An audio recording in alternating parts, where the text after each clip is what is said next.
Hola, hola, hola. ¿Qué tal? ¿Cómo están? Vamos a continuar con la sesión. ¿Listo? Listo, listo.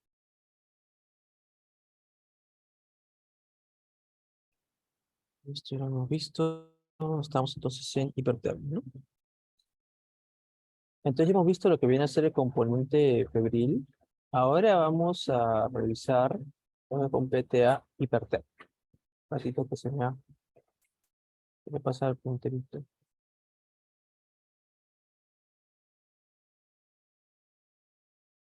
Está ya ese reloj, creo. Sí. Vamos a revisar entonces hipertermia. Comenzamos entonces definiendo lo que viene a ser hipertermia, ¿no? Eh, A diferencia de la fiebre, la hipertermia es una elevación de la temperatura, pero que no está regulada. O sea, la temperatura se está elevando por encima de los valores esperados del termostato hipotalámico. Eso es lo principal que diferencia una hipertermia de la fiebre, ¿no? Está por encima de las oscilaciones normales, pero es una elevación no regulada de la temperatura. Esto quiere decir que la variable regulada de temperatura se encuentra por encima de los valores de normalidad del que está dando el termostato hipotalámico. Entonces, ¿qué cosa puede generar esto? Primero, una disipación insuficiente del calor corporal que puede estar dado por un medio externo no favorable. Habíamos comentado previamente que un medio externo no favorable es un medio externo, por ejemplo, que tenga una elevada temperatura, dado por, digamos, la radiación que emite el sol, ¿no? Principalmente. Un medio externo no favorable es un medio externo húmedo, el cual tiene una gran cantidad de vapor de agua y esto se opone a lo que viene a ser la evaporación de sudor, ¿no? Hace ineficaz la actividad de la actividad de la glándula sudorípara al limitar la transición del sudor de un estado líquido a un estado gaseoso. Y otro componente importante viene a ser la ventilación del lugar, ¿no? Cuanto menor ventilación tenga un área determinada, menor disipación de calor por el mecanismo de convección voy a tener, ¿no? Bueno, otra situación importante es una disminución en mis centros efectores, como en lo que viene a ser mis arteriolas de la piel y mis glándulas sudoríparas, ¿no? Situaciones, algunas condiciones que puedan comprometer lo que viene a ser la actividad de estos centros efectores, pues puede llevar a un estado de hipertermia. Por ejemplo, ya lo vamos a ver más adelante, el uso de anticolinérgicos, sabemos que la excepción de la regla para lo que viene a ser las neuronas postganglionares simpáticas que liberan norepinefrina, que sabemos nosotros que es el principal neurotransmisor, la excepción de la regla son las neuronas postganglionares simpáticas que liberan acetilcolina para estimular la sudoración a nivel de las glándulas sudoríparas. Entonces, el uso de medicamentos que tengan actividad anticolinérgica, que ya vamos a ver más adelante por ahí unos cuantos, pueden ser un factor de riesgo para el desarrollo de hipertermia. A su vez, medicamentos, por ejemplo, que predispongan a la vasodilatación arteriolar, también pueden ser factores de riesgo para hipertermia, ¿no? Medicamentos que hagan lo opuesto, ¿no? Vasoconstricción arteriolar pueden ser también medicamentos que predispongan a la hipertermia, ¿no? Porque no se va a poder disipar adecuadamente el calor, ¿no? Y otro componente importante es el volumen circulante efectivo, ¿no? Si tengo una menor cantidad de volumen circulante efectivo, obviamente va a llevar menor cantidad de sangre en la piel, por lo tanto no voy a poder disipar adecuadamente el calor que tengo, y esto también puede ser un factor predisponente a una hipertermia, como ya lo hemos visto previamente con el ejemplo de la insuficiencia cardíaca de bajo gasto, ¿no? En el cual está disminuido el volumen sistólico. Otra situación que puede estar asociada en este caso de manera fisiológica al ejercicio en un ambiente externo no favorable, ¿no? Que va a llevar a la producción de calor, ¿no? Tenemos, por ejemplo, los deportistas, ¿no? Van a realizar una gran cantidad de consumo ATP para lo que viene a ser la contracción de las sarcómeras. Esto lleva también a una producción de un 60% de esa energía bioquímica en enlace fosfodiéster, que se va a perder en calor, y esto puede, pues, predisponer al deportista a una hipertermia, ¿no? Pero vamos a ver nosotros que hay otras situaciones que ya hemos mencionado previamente que pueden predisponer a una hipertermia. Por ejemplo, una hipertermia maligna, ¿no?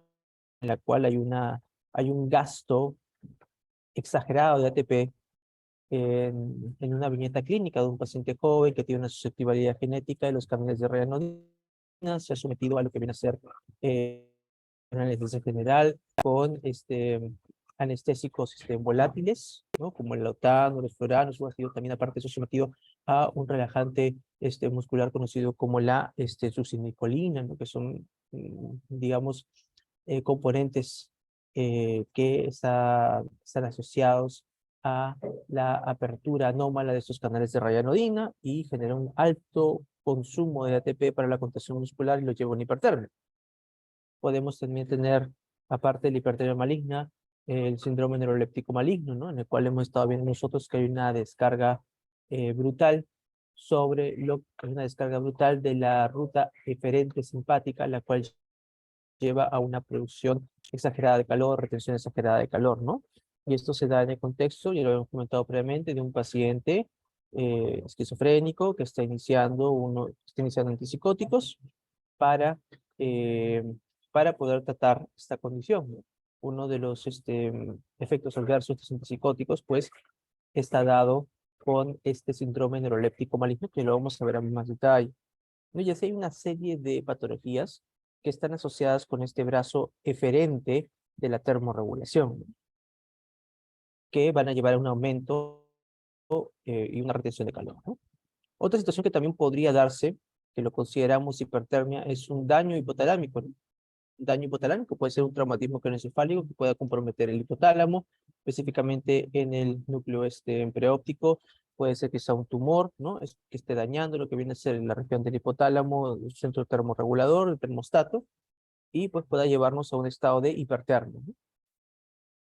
Entonces, aquí tenemos, ¿no? Un ambiente externo no favorable, un compromiso de lo que viene a ser la capacidad disipadora de la temperatura, ¿no?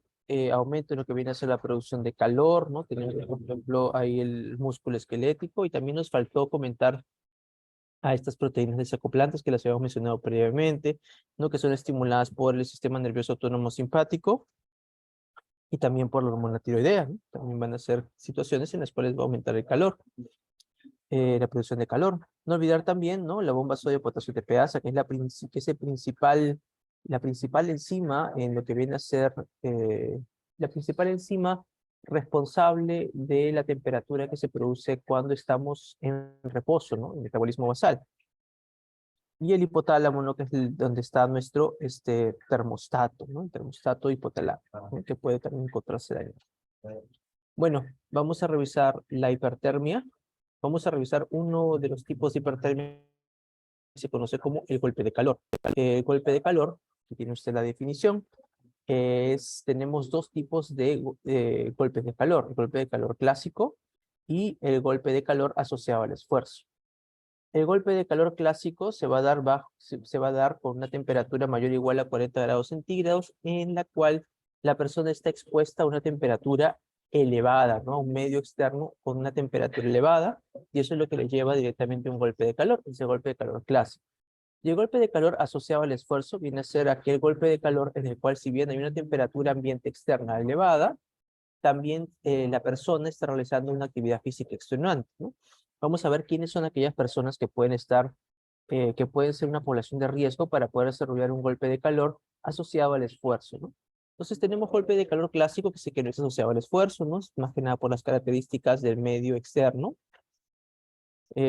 como aumenta la temperatura del medio externo, ¿no? O por así decirlo también, es más húmedo el medio externo, o hay una menor ventilación del medio externo. La gradiente, ¿no? La gradiente de temperatura disminuye, ¿no? La gradiente de temperatura, que normalmente va desde la piel hacia el medio externo, disminuye, porque la temperatura externa está comenzando a elevarse, acercarse a la temperatura corporal, ¿no? Por lo tanto, está comienza a oponerse esta elevación de temperatura a la salida de temperatura del cuerpo. Las glándulas sudoríparas que botan el calor gracias a la evaporación del sudor. Si tenemos un ambiente muy húmedo, esta humedad también se opone, ¿no? A la evaporación de este sudor, y también entonces de esta forma está evitando pues la salida de calor del cuerpo. De la misma forma la ventilación, al haber menos ventilación no voy a poder desplazar el calor de lo que viene a ser superficie periférica, superficie corporal, hacia el medio externo a través del viento, ¿no? Que es el fluido, que es el fluido gaseoso que se lleva el calor de mi piel. Entonces, esas características disminuyen la gradiente de calor del cuerpo hacia el medio externo. Y les pueden verse afectados aquí los adultos mayores, se pueden también ver afectados los niños, ¿no? Los pacientitos pediátricos, ¿no? Es muy frecuente, pues, en Estados Unidos, en casas de reposo, puedes encontrar algún caso de un abuelito que por una persona que no lo cuidaba, que se distrae, haya experimentado este abuelito lo que viene a ser un golpe de calor, tomando en consideración que a veces estos abuelitos, cuando que una persona, un cuidador que no es bueno, lo expone también a estar deshidratado, y estar deshidratado también compromete el volumen circulante efectivo, y tener el volumen circulante efectivo comprometido te lleva a una menor disipación de calor, y ya estás predispuesto con un factor de riesgo a poder desarrollar hipertermia, ¿no? Tomando en consideración eso, más un abuelito que sea un ambiente caliente, donde para colmo no están, digamos, sacándole las mantas que a veces se pone, ¿no? El abuelito entonces es una persona que está expuesto a un golpe de calor clásico. De la misma forma y de manera muy triste ocurre también en los pacientes pediátricos. Hemos visto, por ejemplo, casos de niños, ¿no? Muchas veces de lactantes, ¿no? Lactantes que a veces los dejan abandonados en el carro, ¿no? Se olvidaron de sacarlo, llegan y el niño está muerto, ¿no? ¿Por qué motivo murió? Pues por un golpe de calor clásico, ¿no? Recuerden ustedes que los abuelitos, los niños no pueden realizar una termorregulación adecuada en los ancianos, porque ya obviamente la misma senescencia compromete estos mecanismos de termorregulación, es otro factor de riesgo, y en los niños también, porque este sistema de termorregulación se encuentra inmaduro, ¿no? Es importante también tener eso a consideración. Un segundo, por favor.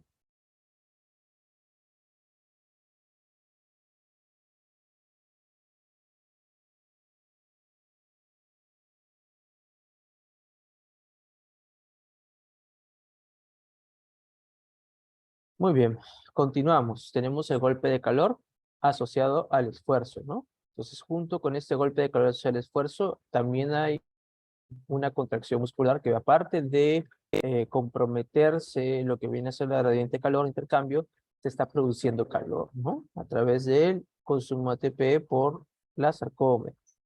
Este aumento de producción de calor, pues lo podemos ver en los agricultores, lo podemos ver en los deportistas y también en los militares, que son personas que están expuestas a temperaturas, en algunas situaciones pueden ser extremas, y están realizando trabajo físico, ¿no?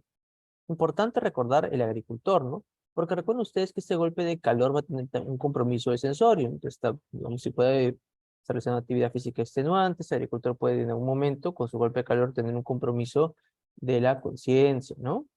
Y esto muchas veces es un diagnóstico diferencial de la intoxicación por órganos fosforados, porque también es un agricultor que tiene un compromiso de la conciencia, ¿no? En lo que viene a ser intoxicación por órganos fosforados. Entonces también hay que tener en consideración. Igual con los deportistas, igual tomar en mucha consideración también de los militares, ¿no? Miren la cantidad de equipamiento que utilizan y a veces los entrenamientos son en zonas de climas extremos. Bueno, algunos factores que te predisponen a golpe de calor, una caída de volumen circulante efectivo, ya lo hemos comentado previamente. ¿Por qué? Porque al caerse el volumen circulante efectivo, la perfusión a los tejidos disminuye, y si se cae la perfusión a los tejidos, se cae también la perfusión hacia la piel, por lo tanto no puedes disipar adecuadamente el calor, y eso te puede predisponer a una hipertermia. La insuficiencia cardíaca, ¿no? Al caer de bajo gasto, ¿no? Insuficiencia cardíaca de bajo gasto, al caer ese volumen sistólico, se cae también el volumen circulante efectivo, y por ende también estamos en riesgo de desarrollar, por lo ya mencionado previamente, una hipertermia. La deshidratación, si perdemos líquido por deshidratación, estamos perdiendo el líquido extracelular, que va a comprometer también el volumen circulante efectivo, va a terminar disminuyendo esto, ¿no? Puede ser deshidratación ya sea por ejercicio físico. Recuerden que cuando hacemos ejercicio, para poder botar el calor de la contracción muscular, lo botamos a través de sudor, ¿no? Y esto también obviamente va a llevar a una pérdida de líquido, ¿no? De manera compensatoria, ¿no? Y tenemos también lo que viene a ser los diuréticos, ¿no? Los diuréticos como la furosemida, que son diuréticos potentes, ¿no? O también el manitol, que es un diurético potente, ¿no? También puede comprometer el volumen circulante efectivo, ¿no? Es un factor que puede predisponer para lo que viene a ser el desarrollo de una hipertermia.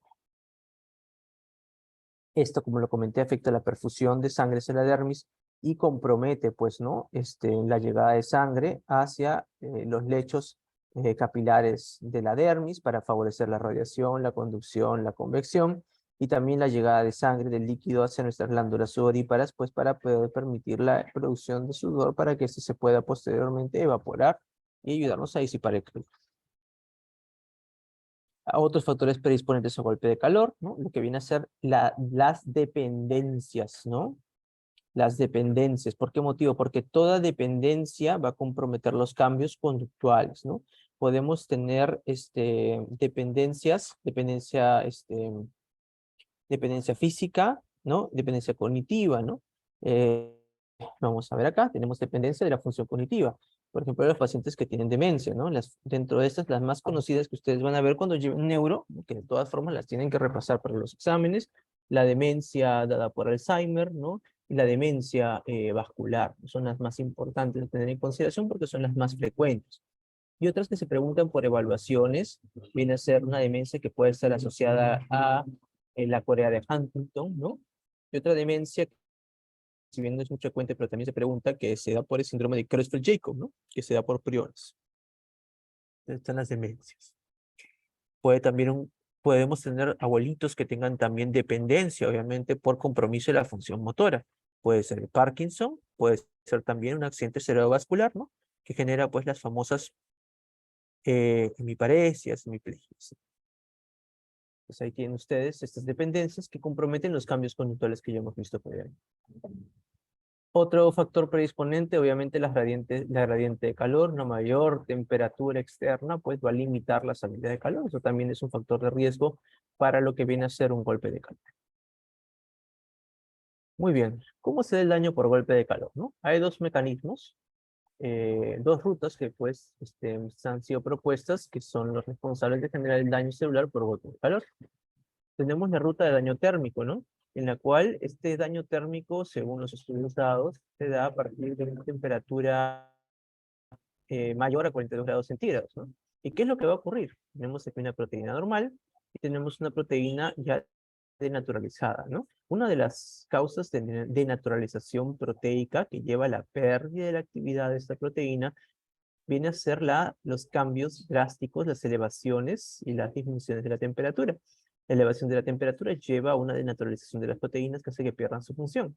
Y tenemos unas moléculas que se encargan de, pues, ¿cómo decirlo, no? Renaturalizar a la proteína. Estas moléculas se conocen como las chaperones, ¿no? Y dentro de estas moléculas hay un grupo que se encarga de renaturalizar a las proteínas que han sido dañadas por la hipertermia, que se conocen como las proteínas HSP70, ¿no? Que son las Heat Shock Protein 70, ¿no? Las proteínas de choque térmico 70. Tienen esta función de favorecer la renaturalización. Son chaperonas que renaturalizan según los daños de la hipertermia, ¿no? Bueno, esta denaturalización va a afectar pues, a las proteínas que están en la cadena transportadora de electrones, la ATP sintasa. Van a denaturalizarlas, se va a comprometer la fosforilación oxidativa. Y al comprometerse la fosforilación oxidativa, vamos a tener pues una disminución considerable en lo que viene a ser la producción de ATP, ¿no? Y al comprometerse también la fosforilación oxidativa en la cadena transportadora de electrones, se va a comprometer también el proceso de transformación de oxígeno a lo que viene a ser el agua, ¿no? Que es lo que se da, que es la famosa agua endógena que se produce gracias a la cadena transportadora de electrones. Y bueno, ¿y eso qué tiene esto qué importa, ¿no? Que se comprometa lo que viene a ser la transición de oxígeno a agua endógena. Me interesa, ¿no? Debe interesarnos porque uno de los componentes que está entre esa transición que vienen a ser los radicales libres. Entonces aumenta también la cantidad de producción de radicales libres y esos componentes en sí, un bajo aporte, disculpen, una baja cantidad de ATP, producción de radicales libres, va a llevar a disfunción celular, pues, ¿no? Lo cual termina llevando posteriormente, pues, ¿no? A la destrucción de la célula, ¿no? Y esto a nivel tisular lleva a destrucción tisular, ¿no? A destrucción de los órganos, y esta destrucción de órganos, pues, puede llevarnos a lo que se conoce como el MOTS, ¿no? Que es el síndrome ese de disfunción de orgánica múltiple, ¿no? Síndrome de disfunción orgánica múltiple. Multiple Organ Dysfunction Syndrome, ¿no? MODS. ¿Está? Células que conocen. Y tenemos nosotros otra ruta que se da a una menor temperatura, que ven ustedes, ¿no? Es la ruta de la endotoxemia. Es otra ruta interesante, en la cual, recuerden ustedes, el flujo sanguíneo va a verse comprometido, ¿no? Porque queremos nosotros botar todo ese calor y vamos a tener una vasodilatación cutánea, ¿no? El cuerpo va a buscar vasodilatar las arterias de la piel y llevar toda la cantidad posible de calor hacia la dermis, toda la cantidad posible, disculpen, de sangre hacia la dermis para botar el calor. Pero ¿qué es lo que ocurre? Que a nivel de tracto gastrointestinal el aporte de sangre va a disminuir, pues, ¿no? Para poder mandar la sangre que estaba aquí hacia la piel. Y se da una vasoconstricción esplácnica, ¿no? Cuando hablamos de vasoconstricción esplácnica, hablamos de los vasos sanguíneos responsables de irrigar, ¿no? De drenar lo que viene a ser el componente visceral abdominal, ¿no? De las vísceras abdominales. ¿Qué es lo que va a ocurrir aquí? Que como estos tejidos se van a ver privados de de un aporte adecuado de oxígeno y de nutrientes, estas células van a comenzar a ingresar a un estado de hipoxia y de isquemia.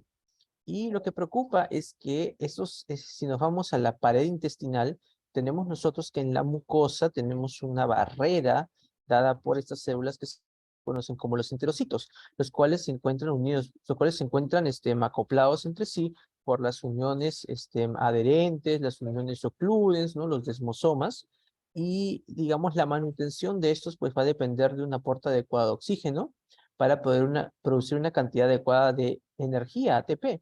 Porque recuerden que la producción de ATP depende del aporte de oxígeno, porque el metabolismo que realizamos es un metabolismo aeróbico. No va a haber suficiente aporte y estas conexiones comienzan a comprometerse, comienzan a darse pequeños espacios entre los enterocitos. Y el problema es que recuerden que en esta cara luminal que hay heces, ¿no? Y en esas heces que hay bacterias. Entonces falla la unión celular por el estado de hipoperfusión.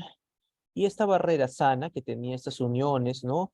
Ocluyentes, adherentes, desmosomas, ¿no? Se comienzan a perder y las bacterias que están en la cara luminal del tracto gastrointestinal comienzan a pasar hacia lo que viene a ser la región intersticial que está por debajo del enterocito. Hay lo que se conoce como una famosa translocación bacteriana por el estado de hipoperfusión que está experimentando el tracto gastrointestinal, lo cual es interesante. Profesor, ¿esto de aquí nos sirve de algo más? Aparte simplemente para asociarlo con golpe de calor. Claro que sí, porque estamos hablando, estimados alumnos, de hipoperfusión. Y recuerden que en un estado, ¿en qué otro estado podemos tener, cómo se llama ese estado en el que tenemos hipoperfusión sistémica? Shock. ¿Y eso para qué me sirve? Para que recuerdes que un paciente que ha estado en shock, en hipoperfusión sistémica, se ha comprometido también la barrera de los enterocitos del tracto gastrointestinal. Y tú puedes curarlo al paciente, ¿no? El paciente sale de shock, ¿no? Pero después de eso te genera una infección bacteriana por gram negativos. ¿Por qué motivo se da esta infección bacteriana por gram negativos después del estado de shock? Porque se ha dado una translocación bacteriana cuando el paciente estaba en shock, ¿no? Entonces estas de aquí comenzaron a proliferar a nivel del cuerpo del paciente y después de eso generan pues una infección por gram negativos, ¿no? Por bacterias de la familia de la Enterobacteriaceae. Esta infección bacteriana por gram negativos. Entonces aquí en esta ruta de golpe de calor se dice que también lo que va a comenzar a generar daño tisular es esta translocación bacteriana que comienza a generar una gran producción de interleuquinas, generar una respuesta inflamatoria sistémica, ¿no? Eso puede también terminar generando daño a otros órganos, ¿no? Esas son las dos rutas que se han dado, teorías que se han propuesto para el daño por golpe de calor, siendo, digamos, la más aceptada, ¿no? Ya por tiempo, ¿no? La primera. Y esta segunda, que también está comenzando a ser aceptada, ¿no? Es un tanto más novel e interesante, ¿no? Y lo interesante de esto es que nos permite hacer la conexión con el tema de shock para el tema de la hipoperfusión, que es lo que va a experimentar este paciente según esta teoría, ¿no? En el nivel de trato gastrointestinal.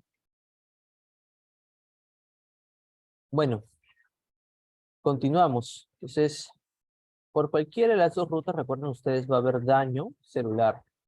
Este daño celular va a generar una serie de eventos. Dentro de los eventos que se van a dar por daño celular es el daño endotelial. Y el daño endotelial va a llevar a lo siguiente. Va a llevar a la activación endotelial. Y dentro de la activación endotelial, ya vamos a verlo en inflamación. Dentro de la activación endotelial se incluye lo que viene a ser un endotelio proinflamatorio. Correcto, ya vamos a ver la capacidad del endotelio, o ¿cómo podemos decir? El aporte que tiene la célula endotelial para lo que viene a ser la respuesta inflamatoria. Pero no solo el endotelio activado va a promover la respuesta inflamatoria, sino que también va a promover la formación de un trombo, ¿no? Ya vamos a verlo más adelante cómo es que genera esto. Tenemos, por ejemplo, los famosos cuerpos de Weber-Palade, ¿no? Entre otras situaciones que van a favorecer eh, formación de un trombo, ¿no? Y esta formación de trombo, pues, también va a estar llevándonos a la activación de la cascada de coagulación. Esta activación de la cascada de coagulación para poder formar lo que viene a ser el trombo estable a través de la malla de fibrina insoluble, genera pues un consumo exagerado de los factores de coagulación, también de la fibrina, que es fibrinógeno, recuerden, es un factor de coagulación. Entonces, para formar esta patología que se conoce como el SID, que es el síndrome, que es la coagulación intravascular se da producto, pues, ¿no? De este daño que se ha dado por golpe de calor, termina generando una gran cantidad de trombos por la activación endotelial por el daño que se están recibiendo. Se activa también la cascada de coagulación para poder generar el trombo estable y se forman una gran cantidad de trombos. Eso quiero que lo vean ustedes en varias partes del cuerpo. Esto va a llevar a eventos de isquemia, de necrosis, sí, efectivamente. Tengo un montón de trombos, ¿no? Y otro dato más, que es una de las situaciones en las cuales muchas veces yo recuerdo, ¿no? Mis compañeros en el hospital, sea en rotaciones de pregrado y en rotaciones de posgrado, mi compañero en el hospital a veces recuerdo siempre le hacían esta pregunta: oye, ¿me puedes explicar por qué una coagulación intravascular diseminada, en la cual hay un montón de trombos, le haces un corte al paciente y el paciente sangra y tiene una hemorragia, por así decirlo? Hay un compromiso de lo que viene a ser la correcta coagulación, si es que está formando un montón de trombos, ¿no? ¿Por qué motivo también tiene un compromiso? ¿Por qué motivo si le hago un corte, digamos, el tiempo de sangría se prolonga tanto, ¿no? Explicación, ¿no? Un montón de trombos, le hago un corte y se me va en hemorragia. ¿Qué está pasando? Lo que ha pasado es lo siguiente: me estoy gastando todas las plaquetas en formar esos trombos por el daño endotelial que está activado el endotelio, y me he gastado también ya todos los factores de coagulación. Entonces, si yo me hago un corte y tengo que formar un coágulo, ¿no? Un trombito, pues para poder tapar ese daño, del corte que me he hecho, necesito plaquetas, necesito factores de coagulación. Y todas esas dos cosas están en todos esos trombos que se han formado de manera dispersa por el daño endotelial que ha terminado generando esa formación de trombos.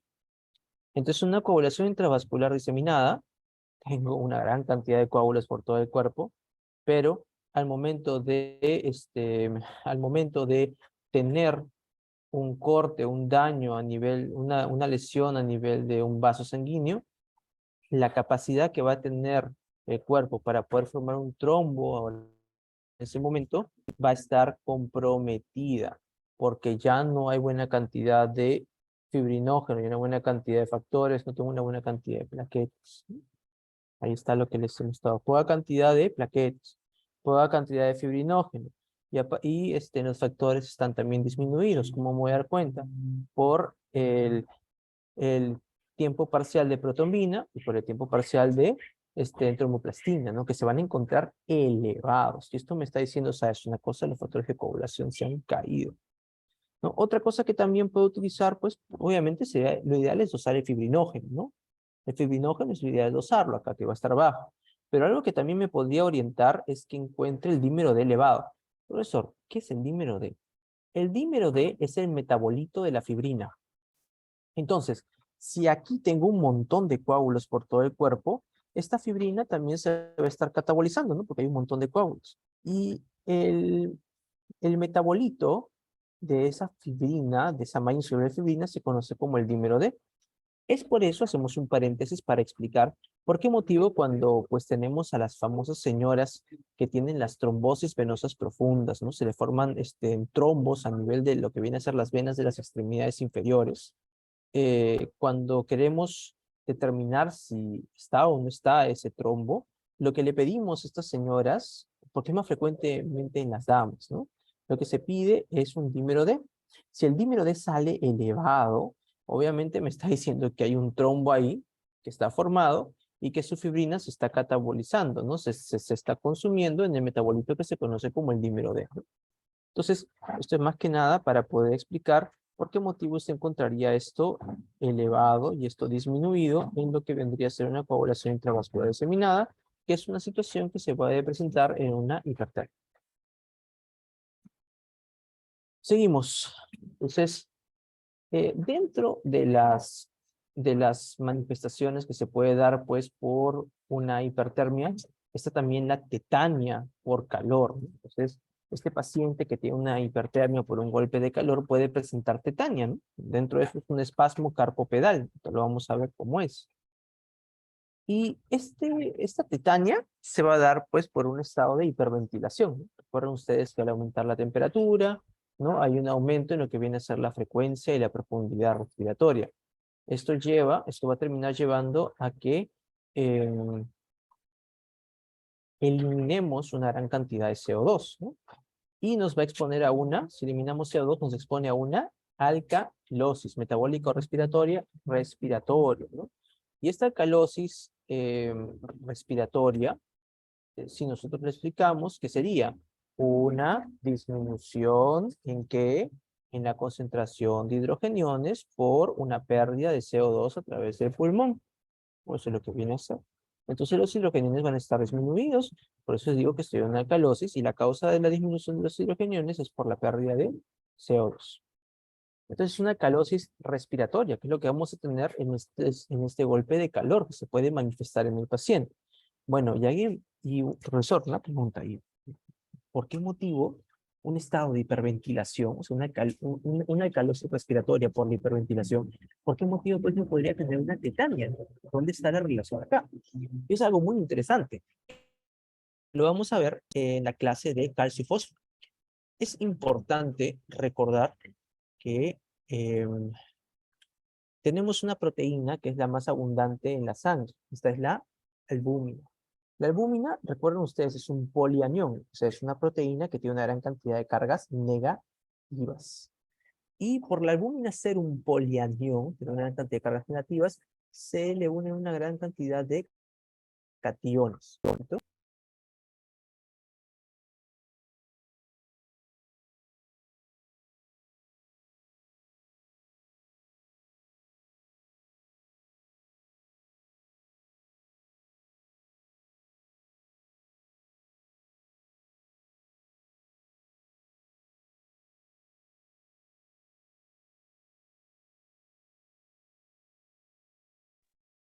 Vamos a continuar. Entonces, uno dirá, ¿no? Esta albúmina se le pega una gran cantidad de cationes, ¿no? Pero recuerden, polos opuestos se atraen. Dentro de vamos a dejarlo. Con esta lápiz que no es táctil. Vamos a ver qué tal sea. La albúmina. Esta albúmina tiene una gran cantidad de cargas negativas, ¿no? Está. Y a la albúmina, pues obviamente se le une cationes, ¿no? Como lo que viene a ser el calcio y como lo viene a ser también los hidrogeniones. Entonces, siguiendo el líquido extracelular, específicamente a nivel del plasma, estoy en una alcalosis respiratoria, o sea, la concentración de hidrogeniones ha disminuido. Esta albúmina, ¿qué va a hacer? La albúmina se va a apiadar, pues, ¿no? De esta caída de hidrogeniones. Y va a darle hidrogeniones que tiene aquí fijaditos al plasma. Los va a liberar los hidrogeniones. Pero, ¿qué es lo que va a pasar?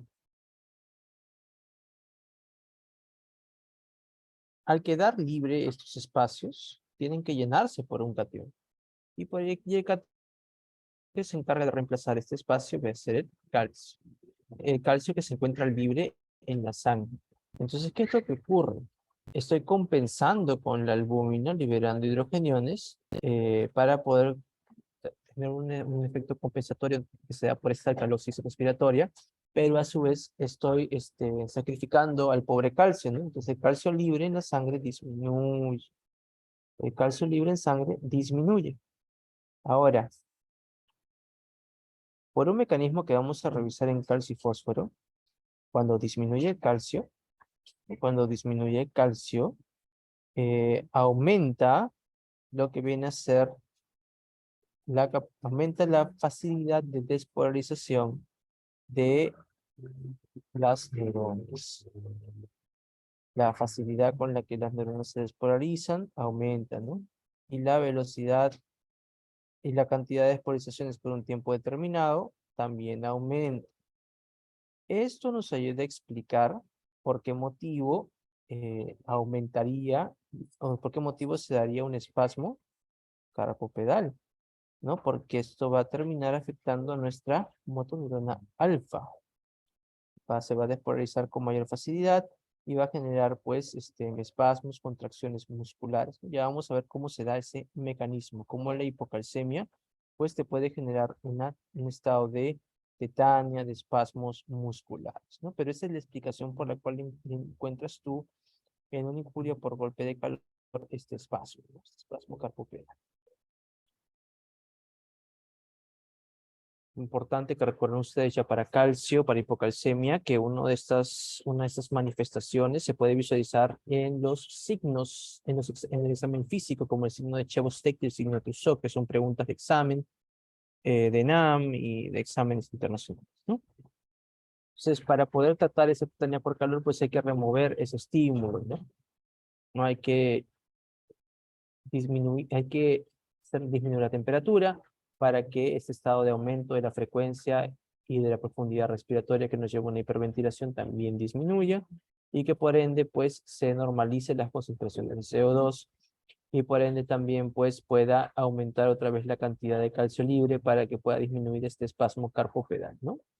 Aquí tienen ustedes el espasmo carpopedal.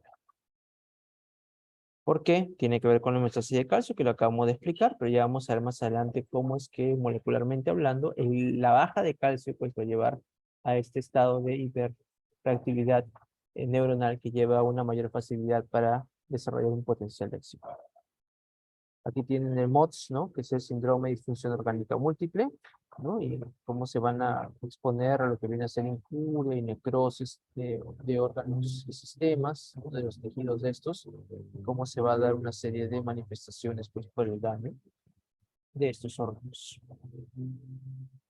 Ok, manejo extramuro de un golpe de calor. Esto es importante. Esto, pues, puede aparecer una pregunta en AM. También, yo lo digo siempre, esto es algo que yo pregunto sí o sí, porque es algo que todos ustedes deben de conocer, ¿no? Tomando en consideración lo que hemos aprendido en el tema de termorregulación, tenemos nosotros que, pues, comprender cómo se da el manejo extramuro de un golpe de calor. Una de las cosas que vamos a realizar es aplicarle, por ejemplo, compresas frías o paños con agua fría, ¿no? Se le pone paños con agua fría, ¿por qué motivo?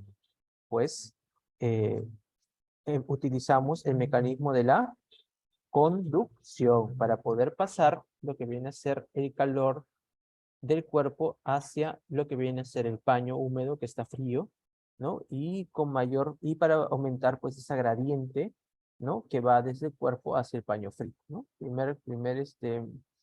Primera utilidad, ¿no? Ya sabemos cuál es la variable controlada que se emplea, la conducción. Seguimos.